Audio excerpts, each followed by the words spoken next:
Ay po muli magandang umaga o gabi at hapon po sa ating lahat. A blessed Sunday po sa ating. Okay. Um, Naranasan niyo na ba yung magkaroon ng isang bagong kakilala o kaya bagong kaibigan o kaya pumasok sa isang bagong relasyon, kaya commitment, kaya tinatawag natin covenant. Okay, so ano nga ba ang pakiramdam being in a new covenant? Ito po yung tinutukoy natin. At pag-uusapan natin, hihimay-himayin natin ang aklat ng Hebrews mula sa chapter 8, verse 1 to chapter 10 hanggang verse 18. Okay po. Si Kristo higit sa lahat.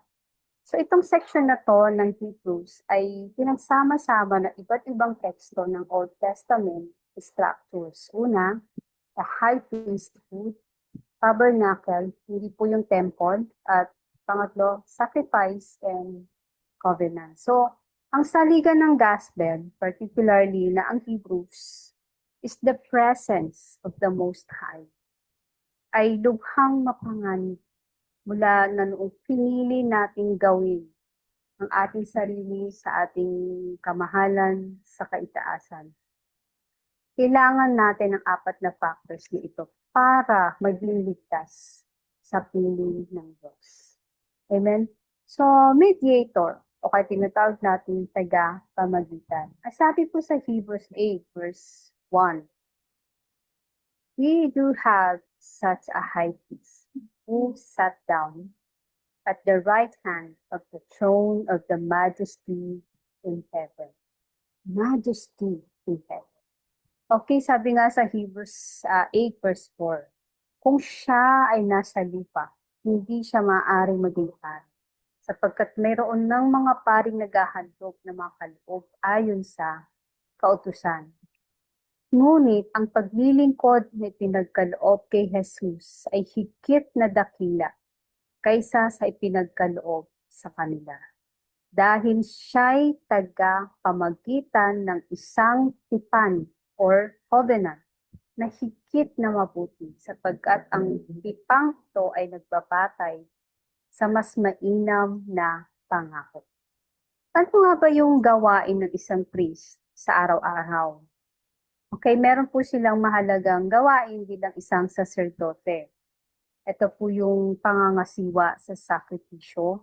Sila po yung nag-aalay ng mga hayop at iba pang handog. Ito po ay sa time ng Old Testament. At mababasa natin to sa Levitico chapter 1. Upang humingi ng tawad para sa bayan. So isa pang gawain ng isang saserdote o kaya priest ay tagapamagitan. So nakatayo sila sa pagitan ng Diyos at ng mga tao upang maghatid ng mga panalangin at pagsamba.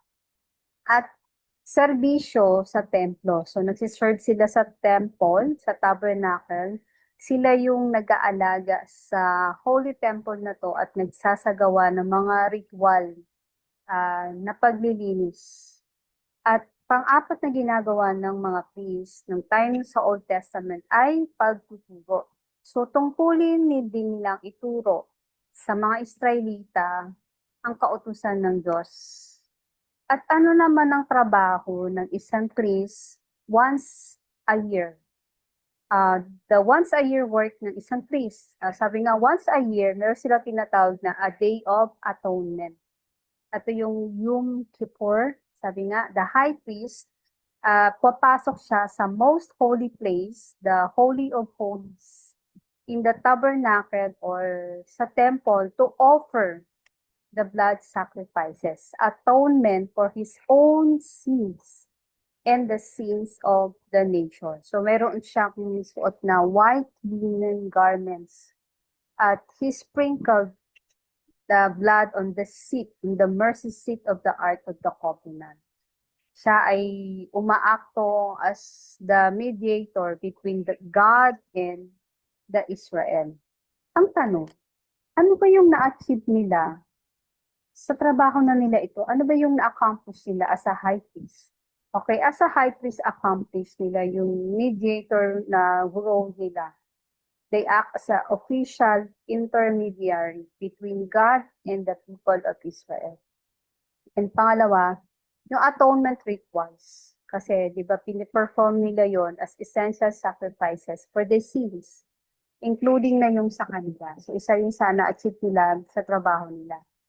And then, nakapasok sila sa most holy place once a year. So, isa pang na-achieve nila sa work as a high priest ay leadership and inquiry.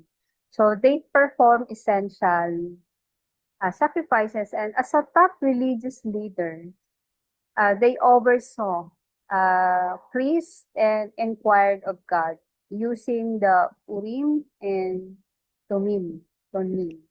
At na-achieve nila sa trabaho nila ito ay sila ay representing the people.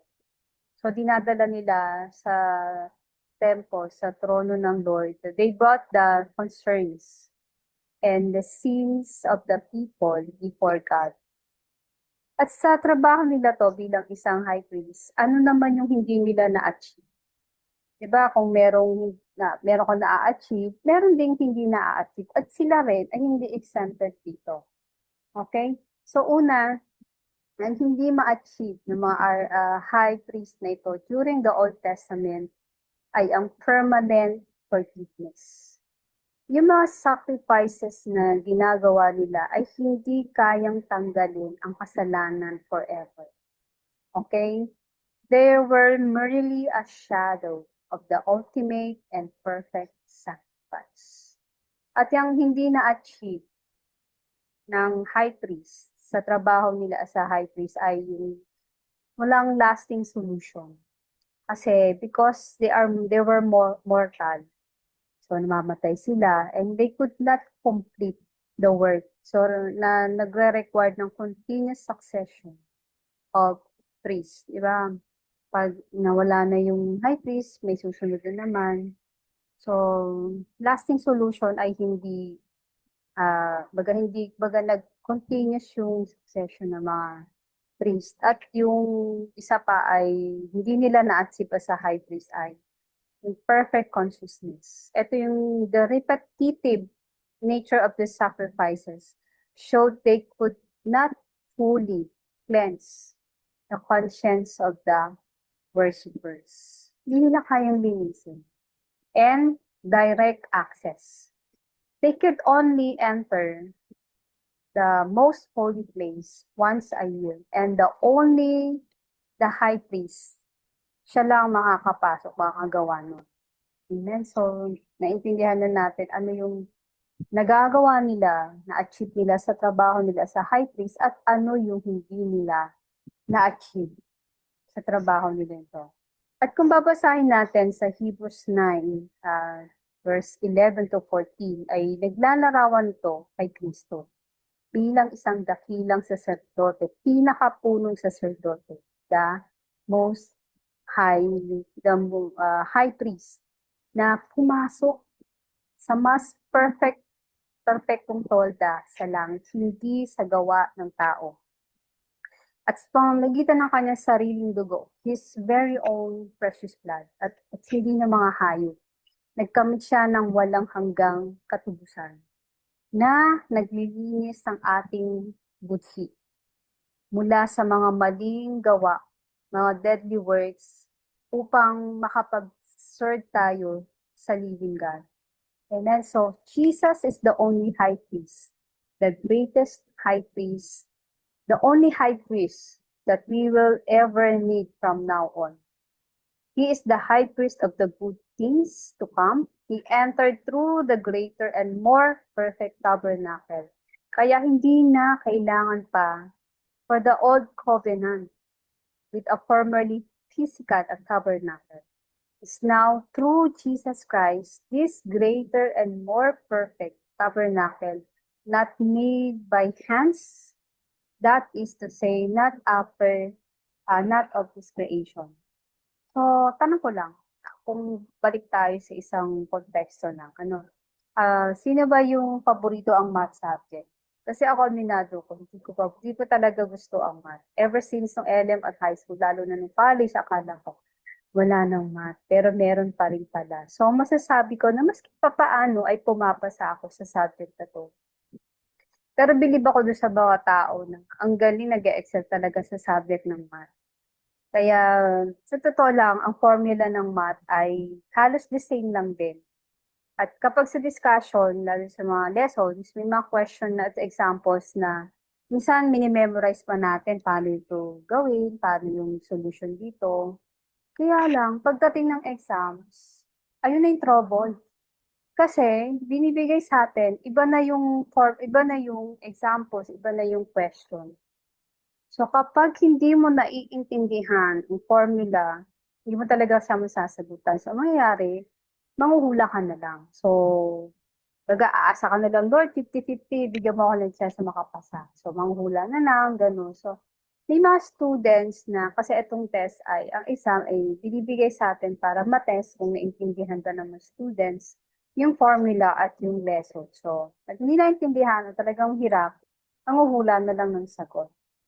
So, tanong ko rin, ano ang ginagawa mo kung dumating ka sa passage ng Bible na kakaiba para sa iyo or strange para sa iyo? So, kadalasan, ang nagiging reaction ng iba ay ini-ignore nila to na kapag may something na mahirap and interesting na dinidiscuss, at sa tingin natin ay irrelevant, hindi siya relevant sa, or walang connection sa buhay natin at that very moment, different time, even different covenant. Pero tayo, we are in the new covenant. Karamihan ng tao ay nahihirapan silang unawain at walang interes para makinig. Ayaw nila makinig. So maghahanap sila ng ibang topic or ignore na lang nila ito. Bihirang-bihira sa tao ang nakikinig ng sermon na pakikinggan ito at i-relate sa present life situation. At nagtatanong sa Lord kung ano nga ba ang connect ng Word of God for today sa buhay nila. So sa ganitong halimbawa, ganito rin ang kalagayan ng mga hindi naniniwala kay Jesus as the only high priest, tagapamagitan between us and the Father in heaven. So, kung ano ang pinaniniwala, kasi may mga tao na kung ano-ano pa ang pinaniniwalaan, iba't ibang daan, iba't ibang ways para makakonect kay God. Samantalang ibinigay na ni Jesus ang buhay niya. We are redeemed by His precious blood. Yeah? Amen. Pero nakakalungkot lang na marami pa rin ang hindi matanggap ang katotohanan na tapos na ang kanilang paghahanap, paghihintay, dahil tinapos na ni Jesus sa cross of Calvary ang lahat-lahat. Inalo na ni Jesus ang kamatayan, ang kasalanan. Binayaran na ang kasalanan. Amen. So through His own sacrifice, through His very own precious blood, as the only high priest na kailangan ng tao. Amen. So our high priest work is finished once and for all. Naupo siya. Okay, he sat down, nothing more needs to be done. No more sacrifice na kailangan pa kasi tapos na. Amen? So our high priest ministers from the heavenly realm. So our high priest ministry ay nagawa na, was done in a heavenly tabernacle na set up by God, not by man. So Jesus is the superior high priest. Kasi bakit? Yung offering ni Jesus made in the heavenly tabernacle ay superior to earthly offerings. At yun ang pinaalala sa atin ng Hebrews 8 verse 3, that for every high priest is appointed to offer gifts and sacrifices. Therefore, it was necessary for this priest also to have something to offer. So now, if he were on earth, he would be a priest, since there are those offering the gifts prescribed by the law. So Jesus made his offering in a superior location. Amen? Kasi sabi nga po sa Hebrews 8 verse 5, this served as a copy or and shadow of the heavenly things, as Moses warned when he was about to complete the tabernacle. Dahil sinabi ni God, be careful that you make everything according to the pattern that was shown to you on the mountain. May pinakita kay Moses ng pattern kung paano yung tamang pag-o-offer. Pag-o-offer, paano gagawin yung pag-o-offer para to complete the tabernacle. Amen? So, sa atin, ni-remind sa ni God, be careful that you make everything according to the pattern that was shown to you on the mountain. So ito yung nagpapaalala ng sinabi ni Plato, di ba? Kilala niyo sa theory ni Plato na theory of forms, nag-a-assert siya na the physical realm is only a shadow or image of the true reality of the realms of forms. So ano ba yung mga forms na ito according kay Plato? Ang forms ay abstract, perfect, unchanging concepts or ideals that transcends the time and space. Ito ay nag-exist in the realm of forms. It feels like ang sinasabi ng author ay it is a form that which existed in heaven. So Jesus, hindi siya nag-offer ng sacrifice in an earthly temple. Hindi siya sa temple nag-sacrifice or sa tabernacle. Rather, he offered it in the heavenly tabernacle. Kaya kung mapapansin mo, di ba may mga napapanood tayo, wala kang makikitang sacrifices na may mga tao while the high priest, si Jesus, ay nag-offer sa earthly tabernacle. It's in heavenly tabernacle. So therefore, si Jesus has a ministry, a superior ministry of a better covenant, established on better promises. At pinaalala sa atin ng Hebrews 8 verse 6, but Jesus has now obtained a superior ministry, and to that degree, he is the mediator of a better covenant, which has been established on better promises. So the superiority ng new covenant na to ay nakapokus doon sa sinasabi ni Jeremiah, di ba? Yung logic na to ay simple dahil we have a new covenant. There must be something wrong sa old covenant. So kaya nagkaroon ng new covenant. Kasi doon sa old covenant, may problema. It had flaws which kailangan ng bagong covenant. Sabi nga sa Hebrews 8 verse 7, for that if the first covenant had been faultless, hindi na kailangan magkaroon ng second one. Pero dahil ito ay, sabi nga sa, ibig sabihin ng faultless, blameless o walang mali, nothing wrong. The first covenant came up short. It missed the mark. It was unable to deliver the fullness of a relationship with God and that he wanted to have with humanity. So it is not that God's plan ay masama or God's plan was bad, kundi it is the people. Is it that people are the problem? Yung tao ang problema.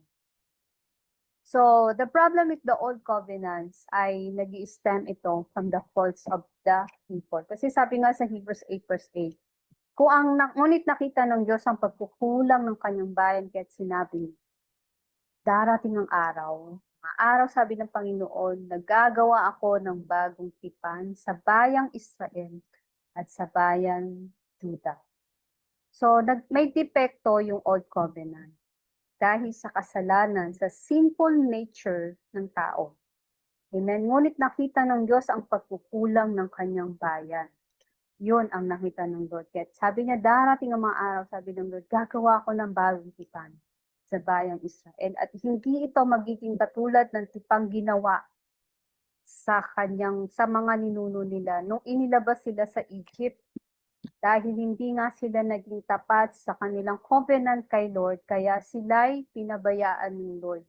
So ganito rin ang gagawin ng Lord sa tipan. Sa panahong darating na sinasabi ng Lord, itatanim ng Lord sa puso at isip ng tao yung kanyang mga utos at isusulat ito sa kanilang puso. Amen. So, sabi ng Lord, siya ang magiging Diyos at sila ang magiging kanyang bayan. So, hindi na kailangang turuan ng isa't isa at sabihin, kilalanin mo ang Diyos sapagkat sila'y makikilala nating lahat. Di ba? Kaya ikaw kapatid, meron kang you are under the new covenant. At yung new covenant na yun, sinulat na ng Lord yung kanyang word sa heart mo. Tapos sa mga panahon na may pinagdadaanan ka, huhugutin mo lang yun. Yung word of God na itinanim ng Lord, isinulat ng Lord sa puso mo. Yung mga utos ng Lord, yung itinanim niya sa iyong isip, yung kanyang mga utos, yung mga word ng Lord. At dahil dyan, kilala mo ang Lord. Amen. Sapagkat makikilala natin ang Lord mula sa pinakaaba hanggang sa pinakadakila. At ano ang gagawin ng Lord? Patatawarin tayo sa ating mga kasalanan at kalilimutan ng Lord ang ating mga kasamaan. Amen. Sa tatlong bahagi na to ay may quote na nag-promise ang Lord that meron siyang gagawin pangalawang pangako, the new covenant. At itong covenant nito ay hindi katulad ng covenant sa Sinai. Di ba? So, ang reason ay dahil malinaw, change. The reason for the change ay malinaw. God's people did not remain faithful para sundin kung ano yung sinasabi ng Lord na dapat sundin. So, the new covenant would be written sa puso ng tao, written on their hearts. At ang relationship between God and His people would be firmly established. So, bawat isa ay everyone that is part of the covenant will personally know God and God will forgive their sins. So, ang pinaka-emphasis nito ay may internal qualities ang covenant na ito. Ang new covenant, it makes and establish a personal relationship with God. The laws of God are internalized and the forgiveness of the sin is obtained. Amen. Grabe, sarap damahin ng ganitong sinasabi ng Lord. Because we have a new covenant, the old covenant is obsolete. Amen. So, saying that a new covenant, it has declared as the first is obsolete. And what is obsolete in growing old is about to pass away. So, since binigyan tayo ng Lord ng new covenant, yung dating covenant, the old covenant, ay na siya, nawala na ng saysay. Amen? Baga, hindi na siya, it lost its usefulness. Okay? So, some people might use obsolete things for a time, but only they are doing so because of their stubbornness and their unwillingness to have something better. So, ano nga ba yung bagong covenant? What is the new covenant? It is grounded in Judaism. So, you cannot unhitch itong new covenant from the Old Testament anymore. Yeah, if you can have an oak of tree without roots, di ba? So, if you're going to understand this Christianity, you must understand yung pinaka-ugat ng Jewish roots, di ba? So, it is about internalization, not just external practice of religion. Amen. So, God's law are now written on our hearts and minds, and it is transformative. Amen. So, it is about yung relationship with God, hindi sa paggawa ng tama, merely right things. Amen. But it is about the forgiveness of sins. Itong form na ito ay, at this is the form basis of the new covenant. Yung kasalanan ay completely forgiven. Hindi lang na-covered, but completely forgiven. So may mga possible na misconception about the implication of the new covenant. Una, Christianity is a rejection of the Jewish people. Pero ang katotohanan, Christianity is not about the rejection of Jewish people. Kasi because of this misconception about the new covenant na nag-rise to anti-Semitism. Christians grow in contempt for the Jewish people because of their rejection of the new covenant. It is an ugly reality that many of the perpetrators of the Holocaust, remember, use Christianity as a justification for the eradication of the Jewish people. So, mga kapatid, the new covenant is not anti-Jewish. The founder ng new covenant ay Jewish man. All the apostles were Jewish. Except for Luke, kasi si Luke ay, sabi nga, is the author of the New Testament. The New Testament were Jewish. Amen. So God gave the new covenant to the Jewish people first, una, before in-extend ito sa mga Gentiles. So Christianity is not a Gentile religion. It is the Jewish religion that grafted in Gentiles. So it is impossible to be anti-Semitic and be a true Christian. Amen? So we must reject yung lahat ng forms ng anti-Semitism and language na can be understood as anti-Semitic. Amen? So it is no wonder that godless anti-Semitism is on the rise. Kasi reject any person or religion that allows for the hatred of the Jews. So some of you might not like this, maaaring dito magustuhan, but I am not the one saying it. Hindi ako nagsasabi nito, okay? The Prime Minister of Israel ay sinabi niya na itong ang president nila is the most friendly president he has ever seen towards the Jewish people. Sinabi niya that Israel has never had a better friend than President Trump. It might think is significant, but we have several members sila sa Congress na openly anti-Semitic statement. Okay? So, sabi nga, the new covenant minimizes the external practice of faith. The truth, the new covenant does not mean that Christians need not give attention to the external practices such as morality, kindness, and church attendance. Okay, so pwedeng sa isipin ng iba,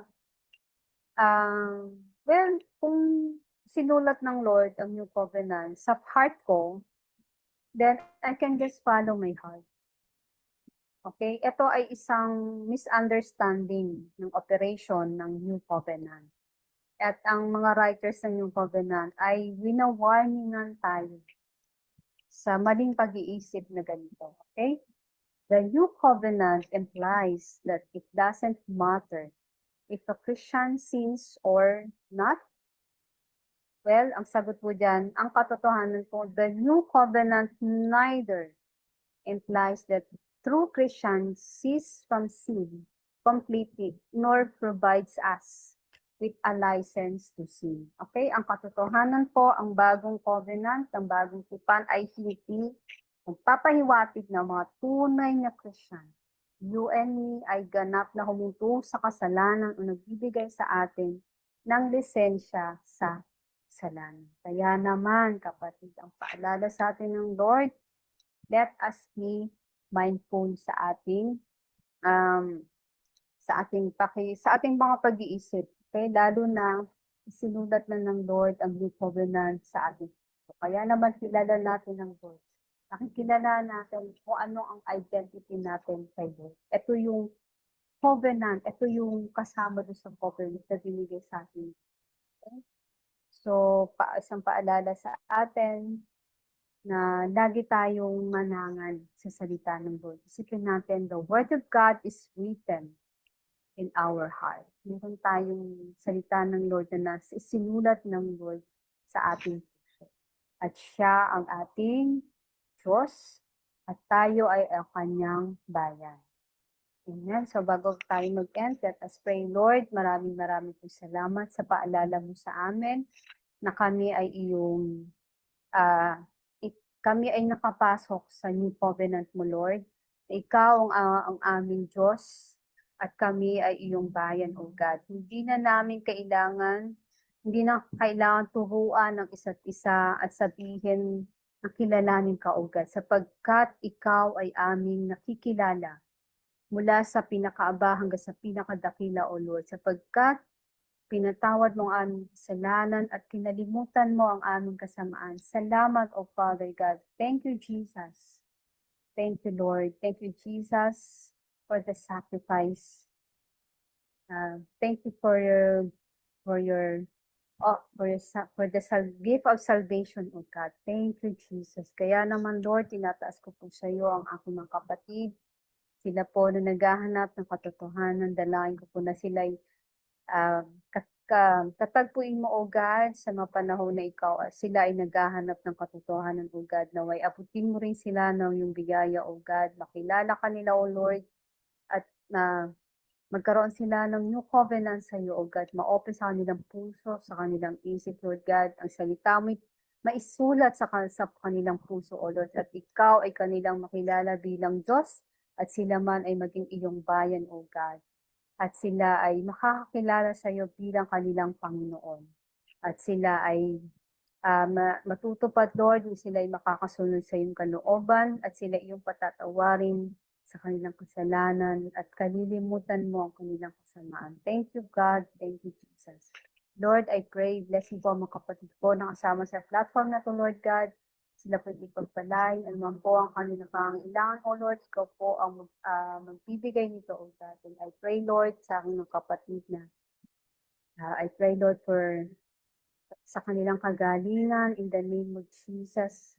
Walang karapatan ng karamdaman sa aming, O God, at sa aking kapatid na to, Lord God. They are healed by your stripe and by your wounds, O Jesus. They are healed. And we claim and receive by faith the healing and deliverance upon their whole body in the name of Jesus. Amen. Okay po, maraming salamat po sa inyo lahat. To God be the glory in Jesus' name. Amen. Salamat po.